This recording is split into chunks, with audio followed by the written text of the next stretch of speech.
The Sears Radio Theater will present a story of two men in Climb. Your host, Richard Widmark, will be with you. This is Richard Widmark.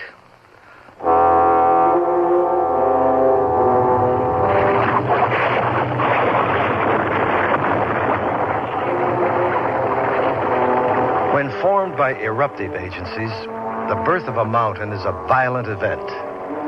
Vesuvius, Hood, Rainier, and Shasta are a few examples. Their surfaces bulged upward by cooled volcanic materials. However, the world's great mountain chains, the thin-aired Andes, the majestic Rockies, and the giants of the Himalayas, were formed beneath the earth under much less dramatic circumstances, known as folding. Direct aid climbers today use steel pitons and nylon rope to challenge forbidding heights that superstitious men 2 centuries earlier believed the domicile of dragons. They pit brain and muscle against the impassable for momentary triumph atop breathless grandeur. And in risking death for triumph over a mountain's natural terrors, no expedition ever disgraced itself by admitting defeat and turning back.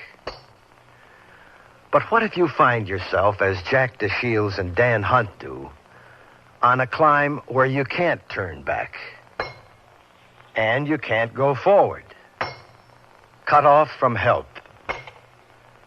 And that's only the beginning of our story.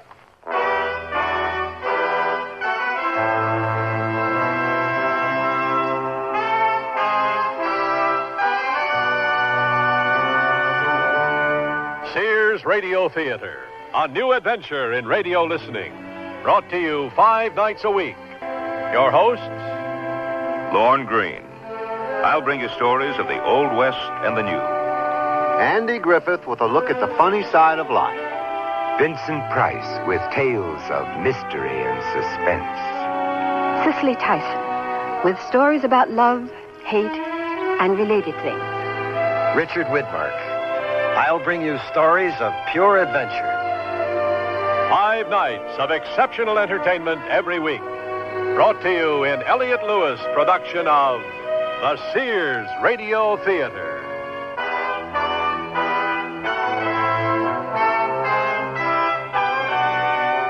Our story, Climb, by Bruce Martin.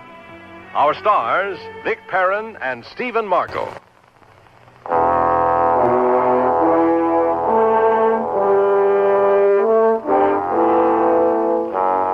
If you were standing at the base of Long's Peak, 10 miles outside Estes Park in Colorado, you might be able to see the figures of 2 climbers as they move upward on what is called the Diamond Face. 1,700 smooth vertical feet of rock on the east face of Long's Peak. Unfortunately, as Jack DeShields and Dan Hunt continue their arduous ascent, there is no one standing below to observe their progress. At this moment, however, right now, you are up there with Jack and Dan as they climb. That's odd. The rock surface shows signs of extreme wear, but I swear I pounded that piton in solid. Tests out okay. I'll clip a carabiner through the piton's eye and slip in the climbing rope. Need more slack on your running line? No, you're doing fine, Dan. Keep me on a tight belay, though. The surface on this part of the Diamond Face is glass smooth. Roger, Wilco. Bilko, I have you belayed on a red alert. How old is the Diamond Face? Well, the whole Rocky Mountain range is relatively young. A toddler from the Mesozoic era. 60, 70 million years old. Climbing. Climb. I think what's so incredible is the Diamond Face will challenge rock climbers centuries after you and I conquer her today. Good climbers appreciate mountains, experience them. Conquering isn't involved. That's your personal philosophy, Jack? Oh, I have only one philosophy on a climb. The leader never falls. I knew there had to be some compensation for looking up your backside the last 2 hours. I'm allowed to fall. Now, don't get me wrong. I appreciate hanging 3/4 of the way up 1,700 feet of sheer rock wall as much as the next guy. I'm just looking forward to sticking another flag in the relief map on my den wall tonight. Concentrate on reaching the summit first, okay, Dan? I'm right behind, below you. The lead piton's pulling out, falling. Belay on. Help me out, Jack. Grab a handhold. Jack, you all right? Yeah. I'm working on a hold. A blind man would have a handhold by now. Will you help me? I am blind. I can't wipe the blood out of my eyes when I'm digging my fingers into rock. Blind? Above you, to your left. The outcropping where you hit your head. I've got a handhold. Pull me up a bit. I'm pulling. Okay. I'm standing on the outcropping. How bad are you hurt? Well, the blood's running into my eyes. Don't move. You move an inch either way, you'll be in orbit. I can't belay you and pound a piton at the same time. How far did I fall? The slack on your belaying rope was about 10 feet. A leader fall is double the distance of the running line, roughly 20 feet. Put the carabiner through the piton and clipped on your running line. You're tied to the diamond face. I'm not asking for a blow-by-blow account. Wipe the damn blood out of my eyes. Coming down. Double-check your holes coming down. Does a horse make big potty in its stall? Why another piton? Because you were right. This part of the diamond face is all glass. Of course, you hit your head on the only outcropping for 50 feet. Dan, I feel blood running down my chest inside my shirt. Let me tie in before I put on my surgical gloves. I'm sure it's nothing. 30 or 40 stitches won't close. Oh, you really know how to keep up a guy's morale. And I'm digging the first aid kit out of my pack from behind the bologna sandwiches. Don't you dare ask me if I'm hungry. You read my mind. Okay, cotton balls, iodine. Turn your face to me. Oh, wow, Jack, you're a 6-foot replica of the Red Sea. The mountain ripped the Panama Canal under both your eyebrows. Well, head wounds usually bleed worse than they are. Spare me the commentary and wipe the blood out of my eyes. I'd love to, but the blood won't stop.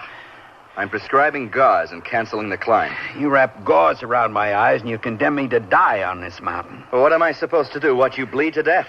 Nobody's ever led a blind man off a mountain peak like the Diamond Face.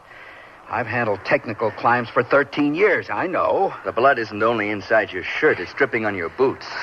You wipe the blood out of my eyes and I'll climb. Listen a minute and you'll hear the drip.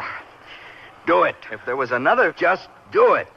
I carry prescription codeine in my first aid kit. Exactly what I want to do, immobilize myself. You're wrapping enough gauze around my eyes to muffle a gunshot. What happened up there? I heard you yell your piton had pulled out, then I braced for the belay. I hammered the piton into a patch of rotten rock. Rotten rock? The piton sounded solid. You even tested it. We weren't listening. We were talking. When rock is piton compatible, each hammer blow carries an increasingly higher pitch, and I didn't listen. But rotten rock? On this mountain, the Diamond Face? Yeah, rotten rock from the spring thaw. The heavy snows melt and pour down the summit in a waterfall. The runoff strikes the rock wall where I tried to sink that piton. Gee, Stan, I haven't been blindfolded since the last time I played pin the tail on the damn donkey. The blindfold's only temporary. You'll get your sight back. There. I taped your head bandage. Hey, you buckling? No basket case. Little sewing machine knee, that's all. Too much muscle tension in the legs. Now move your right leg half a foot. That's it. Now plant. Better? Yeah. Yeah, the muscles are relaxed again. Okay. What's our next move? We've only got one move. You tie me to the mountain and you go for help. What happens an hour from now when you cramp up with sewing machine knee again? I don't recommend stretching your legs on this rock face without looking. Dan, this is our first and probably our last climb together. Now, you mentioned a wonderful wife and some kids. How many? It's a beautiful wife and a couple of wonderful kids. Amy will be 8 this month. Diane's 5. Now, if you don't want to spoil Amy's 8th birthday party and maybe save my life at the same time, you get your butt down the mountain. Amy asked to come along this morning. She said she wanted to watch me. I refuse to leave you in an untenable position. I'm not getting through to you. Nightfall catches us on the Diamond Face the way we are without proper equipment. We're dead. Well, we could yell for help or signal. Any hikers on the trail below should see us. What hikers? We made a late start driving out of Denver this morning. We'd have passed any hikers back on the Chasm Lake Trail. And then maybe a ranger. The ranger at the check-in station told us what to expect climbing out of season. Solitude. Okay. No hikers to help. We can still try to signal the ranger station. With what? Smoke? Rock doesn't burn, Dan. I thought we could nail a couple of shirts or the packs to the diamond face and set them on fire. Throw in your pants and underwear, too. The station's a good 2-hour hike from the diamond face. 2 hours. Well, that's why you have to leave now. That's why I can't leave. Sunset's in 4 hours. 2 hours to the ranger station, and 2 hours back puts you in darkness. It'd be a night you'd never survive, not with your head injury. Oh, you'd rather hold my hand through the night and maybe die with me. I'm asking you to come up with an alternative. You're the Class 6 climber. You scaled the diamond face 3 times before today's assault. Tell me our options. We have no options. We're too high up on the face to make a safe rappel down. Sure. Under normal conditions, rappelling would be the fastest exit out of danger, but you can't see. A blind rappel is out of the question. I've rappelled in darkness when I've had to, but we lack a decent belay point, so unfortunately, rappelling is out. What are the chances on a slow descent? Without eyes, less than 0. There were half a dozen decent handholds on the way up the diamond face. I'd be totally dependent on equipment holes. Tie me in. I prefer my chances against the night. Well, we might have more of a chance than you think on a descent. Gravity pull would be weaker, less strain on the muscles. Fine, except this bandage doesn't allow me to see my footing. I know a secure handhold by feel, but footing... I'll guide you. No, thanks. You'll guide me into a free fall without a parachute. At least consider it as an option. A blind man has 1,000,000 to 1 shot climbing up or down the diamond face without falling. So we're back to tying me in. Have you noticed how disgustingly excellent our climbing weather has been today? I mean, who could ask for more? Warm sun, healthy breeze to cool you, maddeningly comfortable. Yeah, it's been grand. All that grandeur at our feet. Tiny chasm lake at the diamond face base, clay-red saber-toothed Rocky Mountains stretching off into the horizon. Oh, even a few snow caps. The most seductive torture chamber ever created by a lousy 20-foot fall. Dan, nobody at the Sierra Club will call you a coward for going for help. They'll praise your common sense. I'd like to change the view. Say that again? I said I'd like to change the view. Take it in from a safe piece of terra firma. You stubborn novice. You did it. You came up with the option we needed. I did? Yeah. Granted, a blind man can't climb up or down the diamond face, and you won't tie me in because the sheer rock structure hasn't a single secure position. Right. But if we move off the diamond face horizontally until we find a secure position, you could tie me in and go for help. Sounds good. Sounds beautiful. I've been hanging in this spot so long, my finger muscles are bunched up into my shoulders. Oh, tell me the diamond face layout. I'm looking at 35 feet of sheer rock to the first salient position on my right. Yeah. The left side is definitely out. It's at least 100 feet across the diamond face in that direction. I've got a map in my pack. Oh, hold still. I'll have a look. I have a picture of the mountain in my mind. I remember a less technical route traced off to the right side of the diamond face. I've got the map open. Well, you see it? I see the cable route, keyhole route. No, you're at the summit. You're too far up on the map. The wind's picking up. It's an afternoon characteristic to the diamond face. According to this ranger map, the summit is accessible by a hiking trail from the other side of the mountain. If we could reach the summit by dark, we'd be able to walk down the back side tomorrow morning. We're nowhere near the summit. Now, our concern is getting off the diamond face. Go a quarter down the diamond and move a few degrees to the right. And that's our position. Are you talking about Stetner's Ledges? Yeah. I did the Stetner descent route once. Excellent climbing surface the entire way. Plenty of footing. Stetner's Ledges sounds like the place we want. Now the map's blown away. Jack, you holding? Yep. What is it? Devil winds. I knew the Diamond Face experienced afternoon summer storms, but I thought by late September... Just be happy this isn't summer. Those summer storms are renowned for a high incidence of lightning. Oh, great. What else can I expect? The devil winds to return.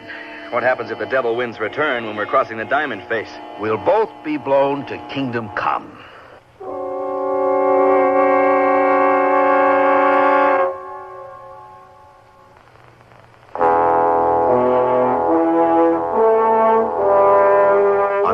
Diamond face of Long's Peak in Colorado, two men continue a climb in the course of which one slip will bring death to both of them.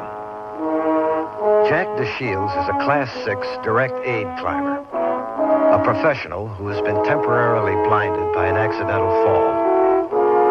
Dan Hunt, his companion, is a mountaineering apprentice and father of two, upon whose eyes their lives now depend. Can you imagine what two men in such a situation would be talking about while one of them hammers life-giving steel pitons into the rock wall of the diamond face? Just listen. You are with them. The whole Sierra Club is on the edge of its collective seat listening to your talk. Oh, I noticed an ample supply of yawns. Believe me, nobody was yawning. Not many professionals have climbed mountains on each of the continents. I guess today is your toughest setback ever. I don't follow you. I'm hanging here talking, listening to you sink a piton. And I'm one of the 7 dwarfs. You unhooked yourself from the belaying rope. When we cross the diamond face, my footing won't be as secure as yours. I see no reason in pulling you off the mountain with me. I'm reclipping your running line. Even though I'm temporarily blind, some decisions remain my responsibility. Wrong, Jack. I make the decisions now. You have the knowledge, the experience, and probably the stamina, but I have the eyes. I'm grateful that you're concerned with my safety, but I reclipped you to my running line not because I'm worried you might fall, but because I'm selfish. I'm afraid I might fall.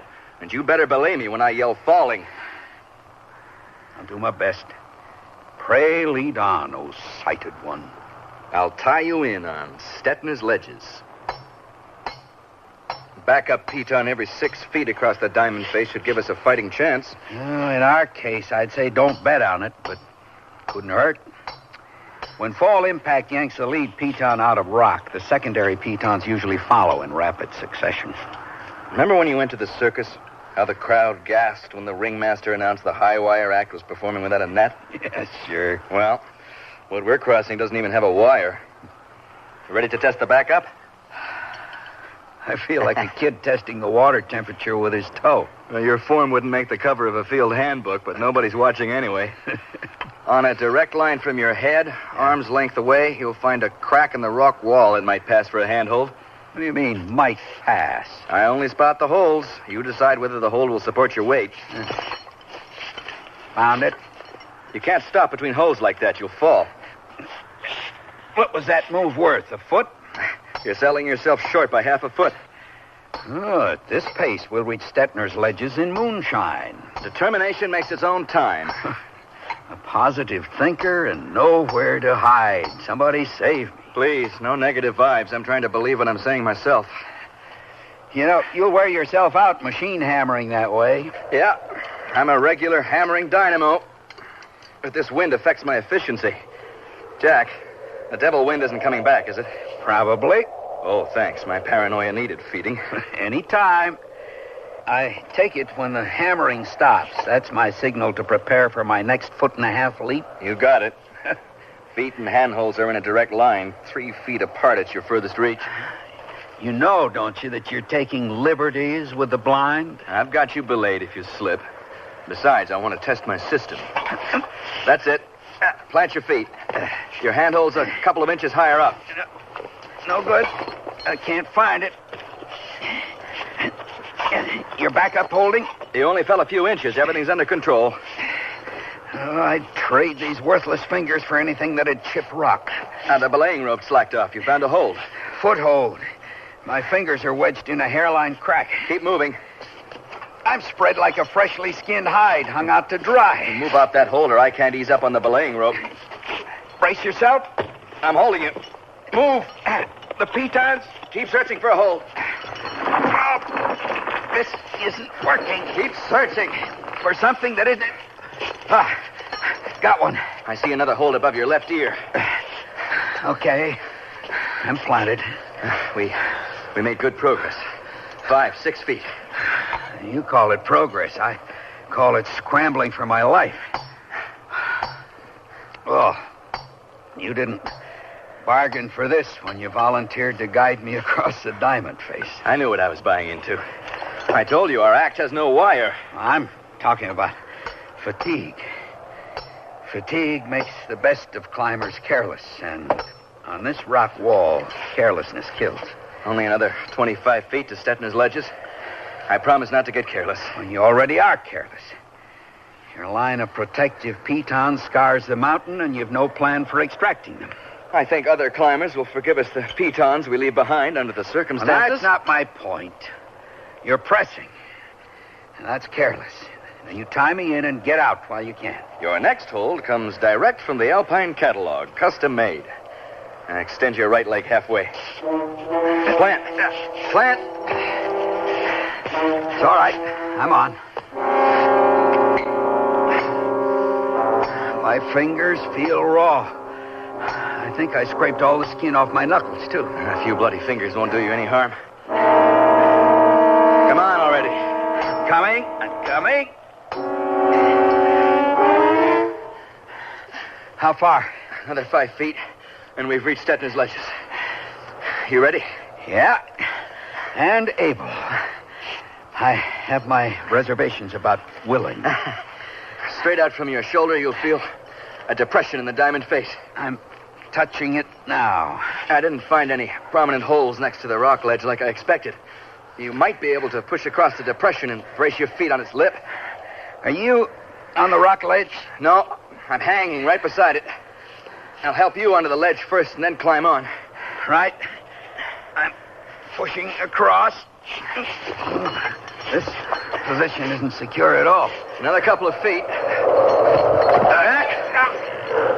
Falling. Steady yourself. I'm dragging on your belaying rope. I pray to God you have your footing. I've got zip. The first piton pulled out. You're hanging on me, and I'm hanging on that last piton. Any second it'll pull out, too. How far am I from Stetner's ledges? 3 feet. Grab any hold you can. I'm going to swing out onto the rock ledge. You're on. You made it onto the ledge. Falling. Belay on. Oh, thank God.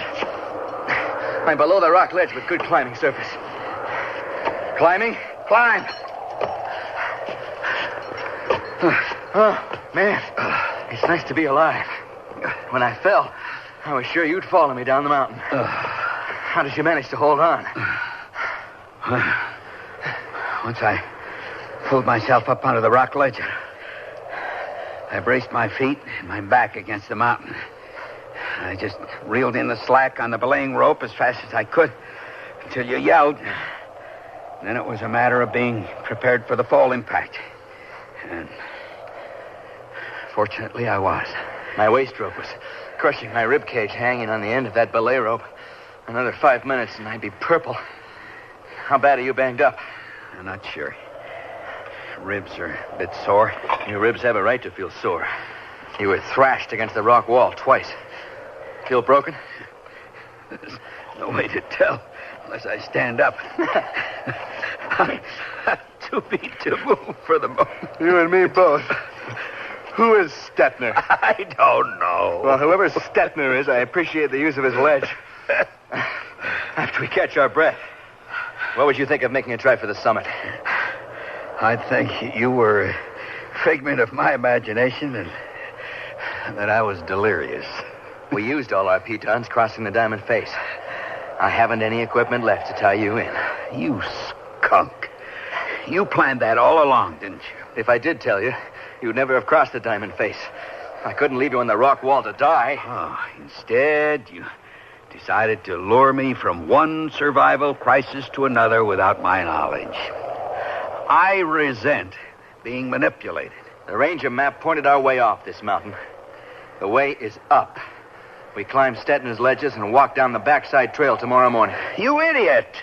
You're gambling our lives on reaching the summit in less than 3 hours of daylight.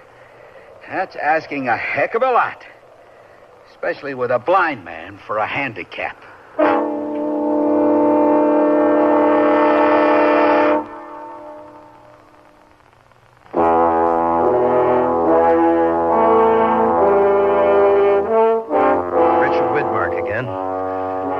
The concluding act of Climb.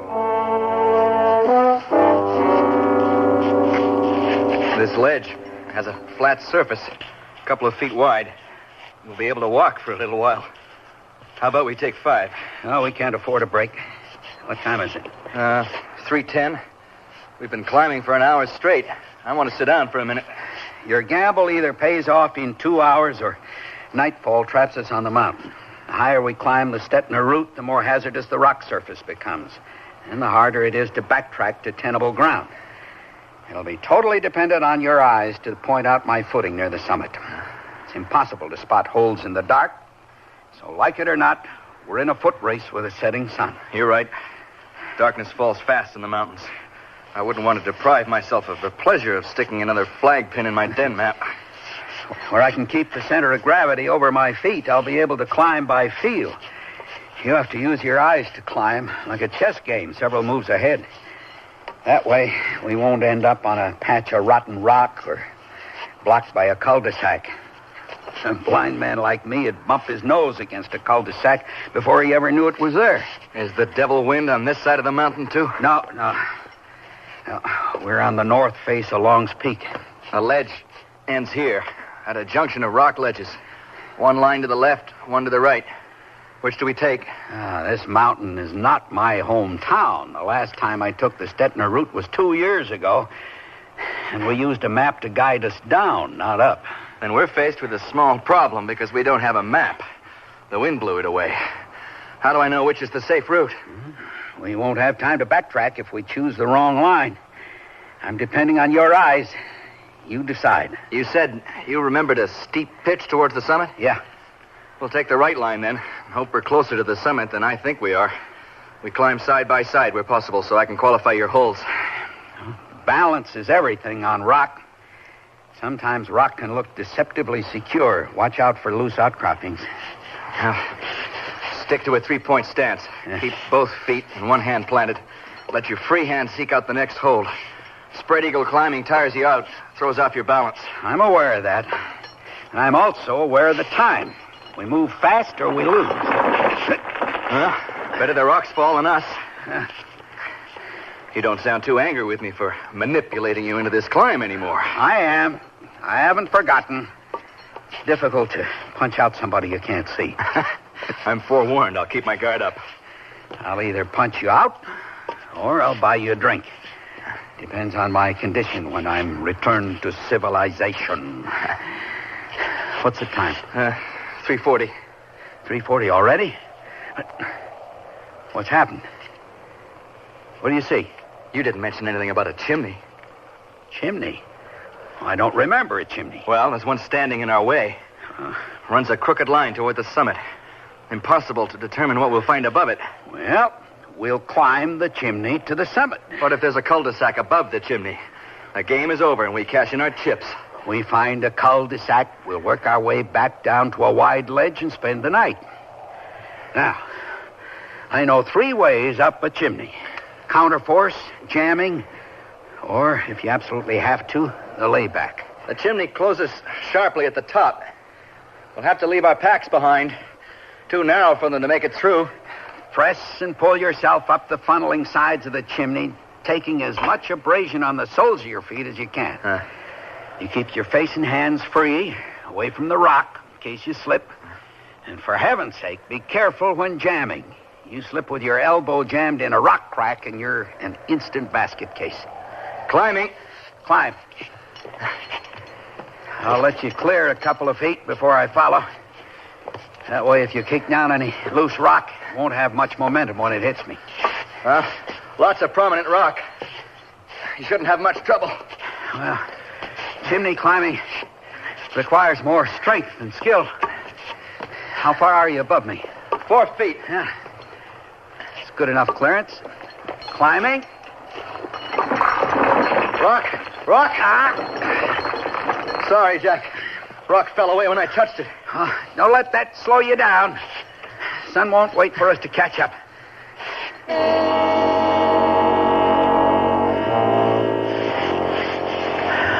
How much daylight we got left? It's 4 o'clock. We're down to our last hour.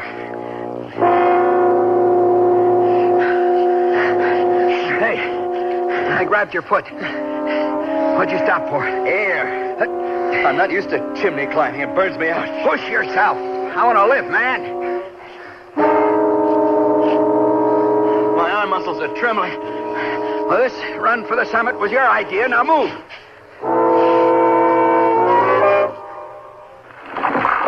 Rock! Cleared me. Keep moving. We've reached the bottleneck. Almost out of the chimney. I feel miserable. My arms and legs are lead weights. I thought the whole point of climbing was to enjoy yourself. You don't call this fun? Maybe I'd enjoy myself more if you'd quit pushing me. I stopped pushing you. You won't reach the summit. Who needs who on this climb? I don't remember asking to tag along. I'm not in the habit of making an ass of myself. The mountain's getting to me. The mountain's getting to both of us. My blindness doesn't help my disposition any either. I'm twisting my way out of the bottleneck. There's a small ledge above the chimney. Now, watch your head. Okay. I'm through the chimney. My body's aching. I feel like a heavyweight champ's personal punching bag after a hard workout. I'm a little worn around the edges myself. Dan, I can tell by the air temperature that twilight's fading fast. It could even be dark for all I know. Sun goes down, the night brings the cold. What's the real time? I have half an hour at the outside to guide you up the pitch to the summit. I can see the summit from here. Good news makes me antsy. Let's climb. The pitch to the summit has a long, vertical crack running up the first 10 feet or so. I'll put your hand on it. The crack should be secure enough to thread us up the first part of the pitch. Wait for me to point out your next hole when you reach the end of the crack. I promise not to wander off. Rock, hold tight. This route needs a little gardening work. My skin jumps every time you yell rock. No sense trying to dodge the rocks you hear. You might lose your grip on the crack and fall. The belay line is useless now. I'll unhook us. Leave the belay line alone. We might need it later. Where's my next hold? Straight out from your shoulder. Use your right hand. Yeah, it's a good hold. Pull up on your hands until you're balanced, then plant. This is fine. Slow down. Plenty of footing. You're going to run me over. Pick up the pace, will you? Sun will be down a few minutes. Not much to choose from around me now. The air's growing colder. Plant your left leg or you'll fall. Okay. I'm planted. Will you move? We've come to some loose rock. Hold on a minute. We'll cross it and hope for the best. We haven't got time to wait. Extend your right hand above your shoulder and bring it down slow. All right. You find a hold? Well, this is another hairline crack. Isn't there anything better? You want me to carry you up the summit, or are you able to help yourself? I carry my own weight. I'd feel out my own holds, but the rock surface is too steep. Rock outcropping above your left knee. Use your hand to make sure it isn't loose first. Then step up on the outcropping if it'll hold you. The outcropping will hold. Where do I put my hands? I'm looking. You aren't buying this ground as an investment. You're climbing it. Come on already. You're going to press us into a swan dive. We got to keep moving before the sun goes down. Good handhold, about 3-4 inches above your right ear. Find it? This isn't what I call a good handhold, but it'll have to do. Twilight almost gone? Yeah. Twilight's fading fast. Another outcropping ahead of us. Sort of a rock horn shape. How much further after the rock horn? I thought professional climbers had a sixth sense about summits. Can't you smell it? How far? Clear the rock horn and I'll tell you. The horn is a solid, two-handed hold above you to your left. I still don't smell summit, Dan. Watch yourself. Keep your balance. Oh, God, no. Footing fell out from under me. My fingers are locked together around the rock horn. I'm planted on the ledge directly above you. I'll reel in the belaying rope and pull you up. Hang on. You're wasting your time, Dan. I unhooked myself from the belaying rope back in the chimney. damn foolish move. I'll try to grab your wrist. You can pull up on my arm until you find your footing. No way. You'd fall with me. I'm planted tight on the ledge. You won't pull me off. I can't see you, Dad. You lied to get me across the diamond face. How do I know you're not lying down? Look, this isn't worth both our lives. Take my hand. No. There must be a foothold. I've got your wrist. Pull up on my arm. That's it. Pull.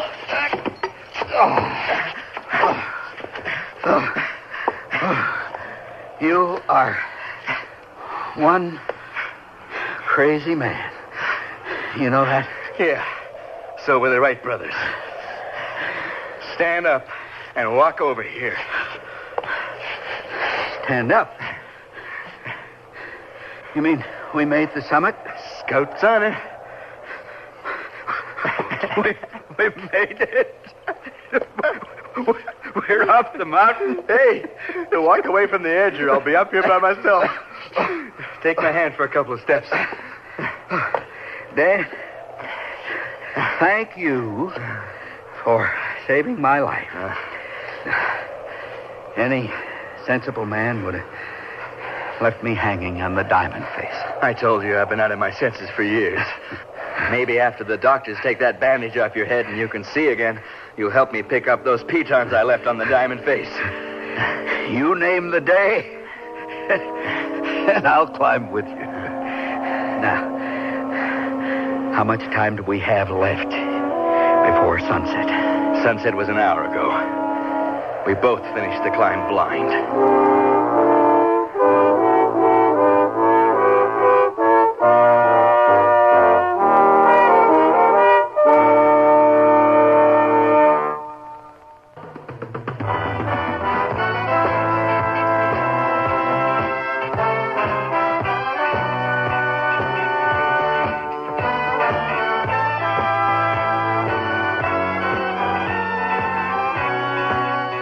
You've been listening to Sears Radio Theater, brought to you 5 nights a week. Climb was written by Bruce Martin, produced and directed by Fletcher Markham. Your host was Richard Widmark. Our stars were Vic Perrin and Stephen Markle. The music for Sears Radio Theater was composed and conducted by Nelson Riddle. Art Gilmore speaking. The Elliott Lewis production of Sears Radio Theater is a presentation of CDI.